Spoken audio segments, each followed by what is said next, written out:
오늘 우리 함께 보실 말씀은 시편 45편 1절부터 17절까지의 말씀입니다. 시편 45편 1절부터 17절까지 함께 봉독하겠습니다.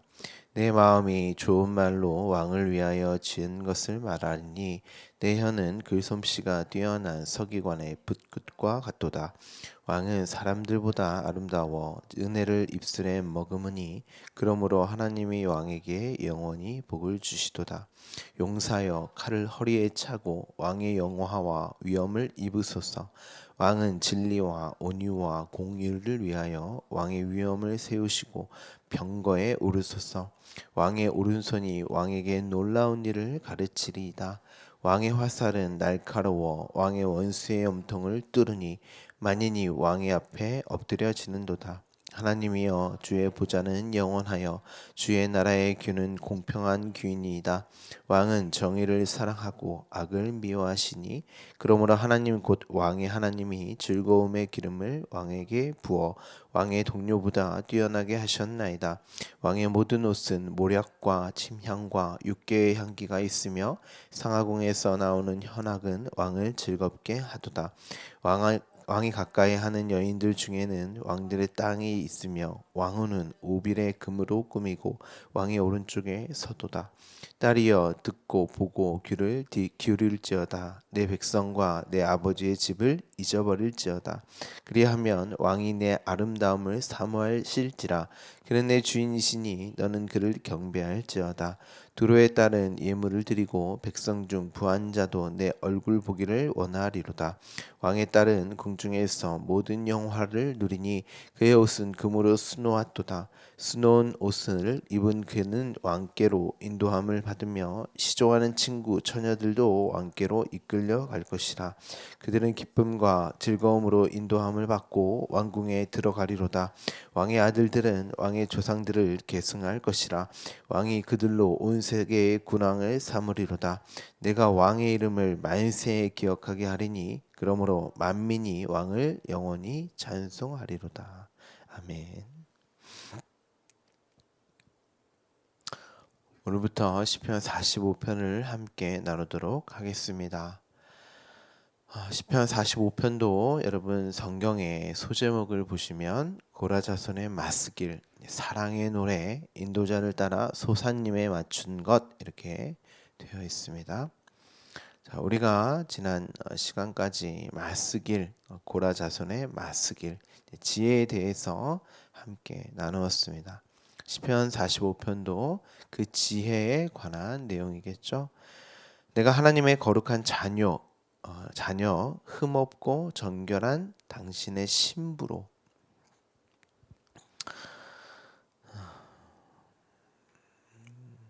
왕의 이제 자녀로 어떻게 되어져 가는가를 아는 지혜, 그것을 이제 성전의 이야기로 또한 성경이 이제 이야기를 하고 있죠. 그 성전됨을 아는 지혜. 그래서 그 지혜에 대표되는 인물을 샬롬의 왕 솔로몬이라고 말씀을 드렸습니다. 솔로몬이라는 인물을 이해하려면 일단 예수님에 대한 정확한 이해가 있어야 합니다. 시편 45편은 이제 여기서 등장하는 왕은 이제 솔로몬이라고 보고, 여기서 이제 찬양하는 자는 고라의 자손, 아마도 해만을 이야기하는 것 같습니다. 그리고 여기 등장하는 왕후, 이제 여인들이 등장을 하죠. 솔로몬의 아가서에 등장하는 술람미 여인, 당신의 신부에 대한 이야기, 그리고 왕의 아들들, 그 신부와 낳은 교회, 이렇게 이제 상징적으로 이해를 합니다. 뭐 학자들의 다양한 의견이 있는데 별로 그렇게 중요하지 않아서 여러분에게 이제 설명을 드리지는 않겠습니다. 이렇게 보시는 게 맞다고 저는 생각을 합니다. 여기서의 왕, 이제 솔로몬을 이해를 하려면 평강의 왕이신 예수님에 대한 정확한 이해가 있어야 합니다. 예수님은 이제 구원자십니다. 메시아, 그리스도죠. 예수님은 그 구원함을 설명하는 하나님이기도 하고 하나님의 아들이죠. 그 말은 그 구원함이 무엇인지를 이제 아들로서도 설명한단 말이에요. 구원자이시면서 이게 바로 구원이다라고 하는 아들의 신분으로 그것까지를 이제 설명을 한단 말이죠. 그러니까 이런 말이에요. 하나님과 예수님과의 관계를 이제 아버지와 아들이라고 하는 것은 단순히 혈통, 부정모혈의 개념이 아닙니다.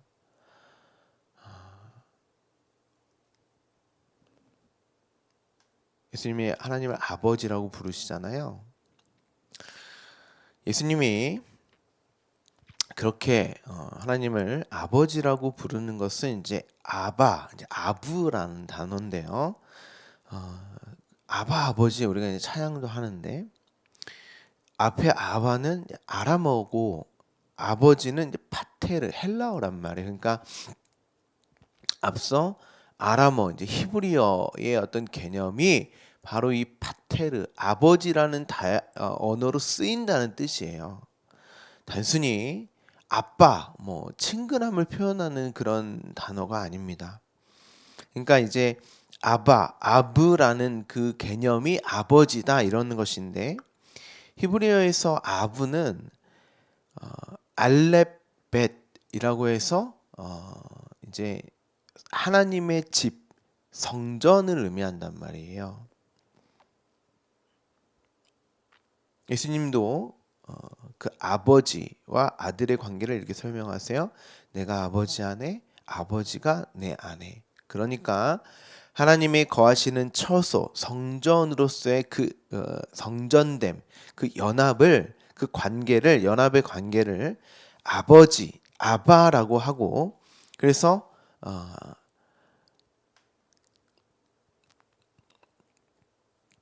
그 파테르 아바가 곧 아버지야. 아바는 성전이란 말이에요.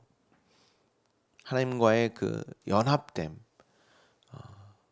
하나님과 아버지와 아들의 그 관계를 설명하는 단어죠. 그리고 내가 그 하나님의 처소 성전이 되면 그렇죠. 하나님의 집이 이제 성전인데 그 교회잖아요. 어떤 교회가 뭐예요? 교회의 탄생이 어떻게 됩니까? 성령이 내 안에 뚫고 들어와서 내 안에 머무시면 내가 성전이 되는 거고 그걸 아바라고 한단 말이에요. 하나님이 성전 안에 머무시는 그 상태를. 그럼 나도 또 나를 아버지라고 한단 말이에요. 내가 하나님의 거하시는 처소 하나님의 집이 되었으니까.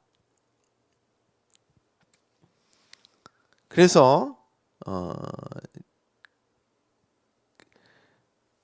그 예수님이 아들로 오셨잖아요. 그 아버지를 그대로 그려내며 설명하는 자가 아들이며 그 아버지를 그대로 보이는 자. 그렇죠? 그래서 예수님이 나를 보면 아버지를 보는 건데 어찌 아버지를 또 보이라고 하냐 그러신단 말이에요. 그러니까 예수님은 아버지로서 하나님을 보이는 하나님이신 아들인 거죠. 그 관계됨을 구원으로 설명하신단 말이에요. 이게 아버지고 이게 아들이야. 예수님 당신이 아버지와 아들을 모두 설명을 하시는 거죠. 이게 바로 구원이야. 아버지를 설명하는 자가 곧 아들이니까요. 그 아들을 보면 그 아버지를 보는 그러니까 아버지를 알게 되는 거죠. 하나님을 아는 것이 되는 거죠. 자, 성경에서 예수님을 이제 왕이라고 표현할 때 어떤 왕입니까? 참 이런 내용들이 여러분에게 설명드리기 참 어려운 내용인데요. 그래도 여러분 잘 여러 번 좀 생각을 해 보셔야 되는 부분이에요. 말씀을 신약에서 아버지를 설명하실 때 아들의 관계를 설명하실 때 히브리적 관계 개념으로 이제 설명을 하시기 때문에 여러분들이 우리에게 익숙치 않은 거죠. 자꾸 우리는 부정모혈, 어떤 혈통적인 개념으로 이해를 하고 있는데 그런 개념이 아니다라는 것을 여러분께 설명을 드립니다. 한번 생각을 좀 해보셔야 되는 개념이에요. 자, 여기서 예수님을 왕이라고 이제 표현을 할 때 제가 이제 솔로몬을 설명드리기 위해서 자꾸 이런 개념을 설명드리는 거예요. 어떤 왕인가? 자, 이사야 9장 6절에 보면 이렇게 되어 있어요. 이는 한 아기가 우리에서 낳고 한 아들을 우리에게 주신 바 되었는데 그의 어깨에는 정사를 메었고 그의 이름은 기묘자라 모사라 전능하신 하나님이라. 자, 아들을 주셨는데 그 아들을 하나님이라 그런단 말이에요. 그 관계됨을 아버지, 그 하나님을 설명하는 아들이 곧 아버지를 드러내는 분으로 오셨으니까, 자, 영존하시는 아버지라. 자, 이게 아부란 말이에요. 아들로 우리에게 아들을 주셨는데 하나님이시고 영존하시는 아버지라 그런단 말이에요. 그러니까 예수님은 아들로 오셨지만 아버지를 설명하는 아들이란 말. 그러니까 그 내용은 아버지란 말이에요. 그러면서 뭐라고 얘기하냐면 평강의 왕이라 할 것이다 이렇게 돼 있어요. 평강의 왕이 샬롬의 왕. 자, 샬롬의 왕은 구약에서 솔로몬이란 말이에요.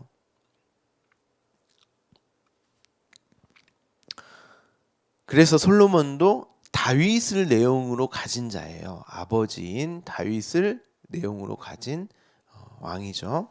자, 그리고 솔로몬 시대에 성전에서 그 지혜로 찬성하는 자가 헤만이라는 자입니다. 고라의 자손이죠. 근데 헤만은 다윗 시대 때도 있었어요.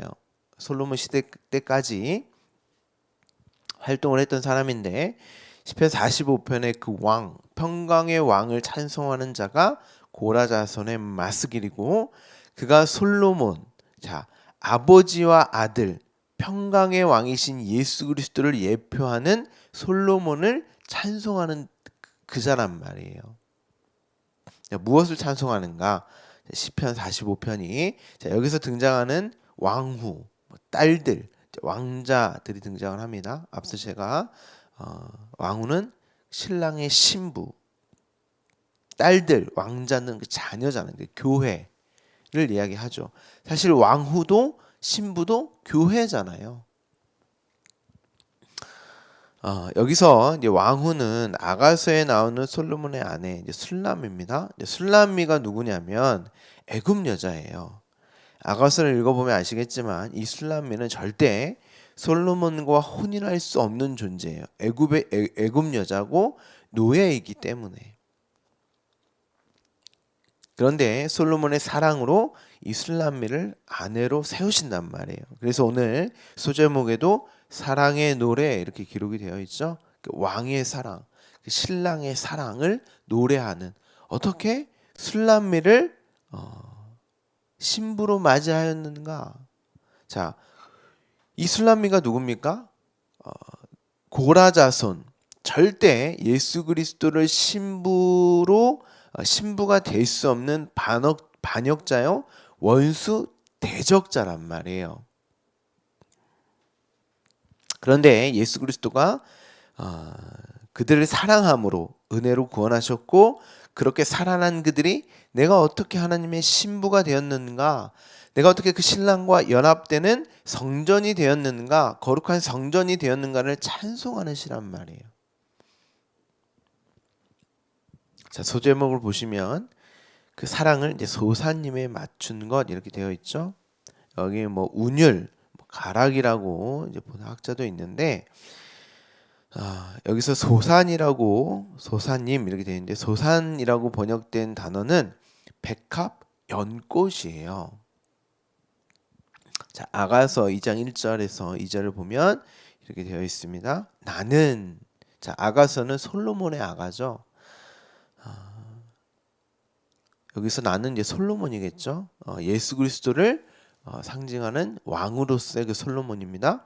나는 사론의 수선화요 골짜기의 백합화로다. 그러니까 그 왕을 이렇게 이제 표현하는 거죠.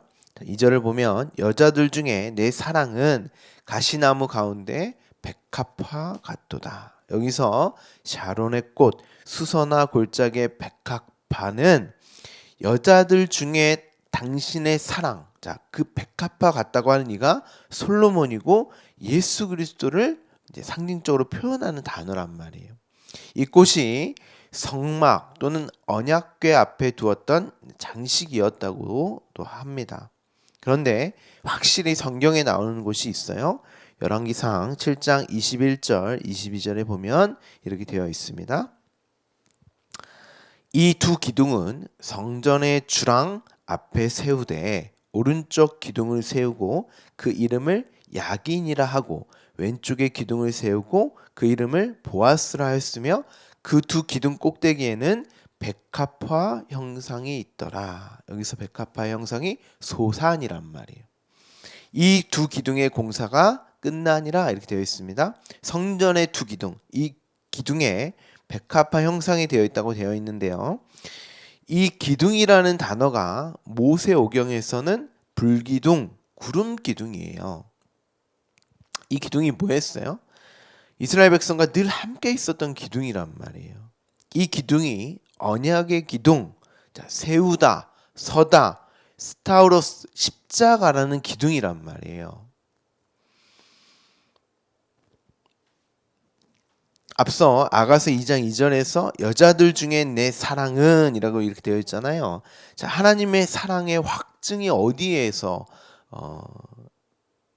무엇으로 확증되었습니까? 십자가로 하나님의 사랑이 확증되었다. 이제 그런단 말. 신약을 보면 그 십자가로 말미암는 사랑을 노래하는 시. 나는 하나님의 대적이요 반역자인 그 자손인데 나는 술람의 여인, 결코 하나님 당신을 예수 그리스도를 신랑으로 맞이할 수 없는 죽은 흙에 불과하는 그런 신분의 여자인데 어떻게 그 신랑의 신부가 되었는가, 어떻게 그 자녀가 되었는가를 노래하는 시란 말이에요. 그 사랑을 노래하는 시. 그 사랑을 노래하는 나를 구원하신 구원자요 평강의 왕 예수 그리스도. 이 평강의 왕은 솔로몬 당시에 어떤 그 이방 나라들로부터의 어떤 보호됨, 전쟁이 없고 먹을 것이 많고 뭐 금이 넘치고 이런 평강이 아니고 그건 다 상징적인 거란 말이에요.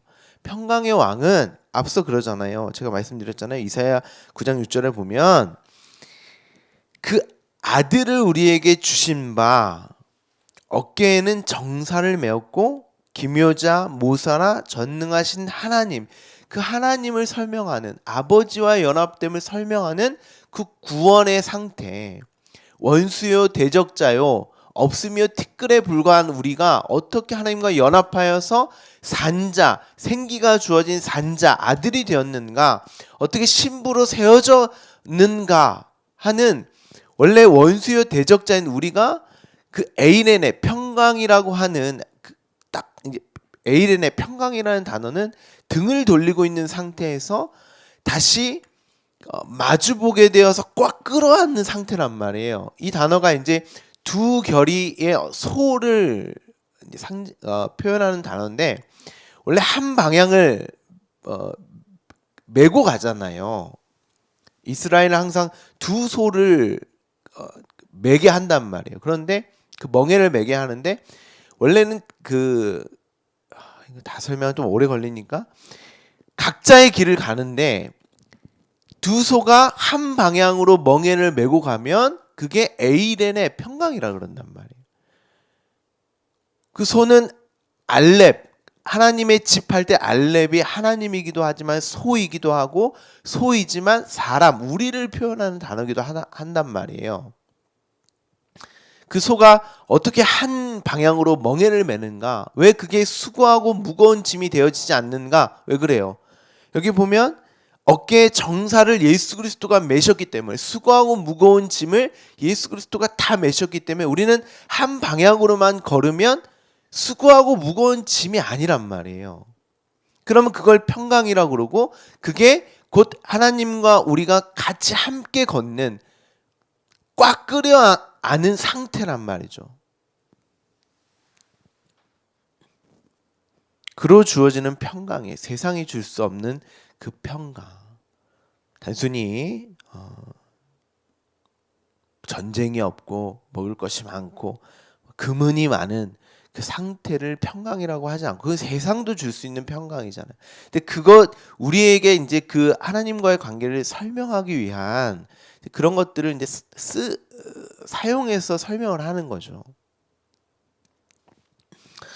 그 하나님의 성전된 나, 그 평강이 주어지게 된 나를 보게 되는 그 지혜, 맞쓰길, 그 사랑을 노래하는 시가 시편 45편입니다.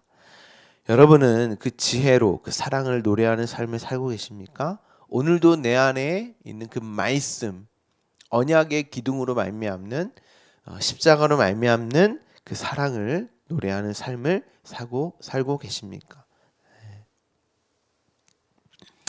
소사님에 맞춘 것, 백합화 기둥에 새겨진 하나님의 사랑의 확증됨. 여러분의 삶이 그 사랑을 노래하는 삶이란 말이에요. 오늘 하루가 그러한 노래에 하나님을 찬송하는 그 노래가 되는 삶이 되기를 간절히 소망합니다. 내일부터 한 절 한 절 또 함께 나누겠습니다. 기도하겠습니다.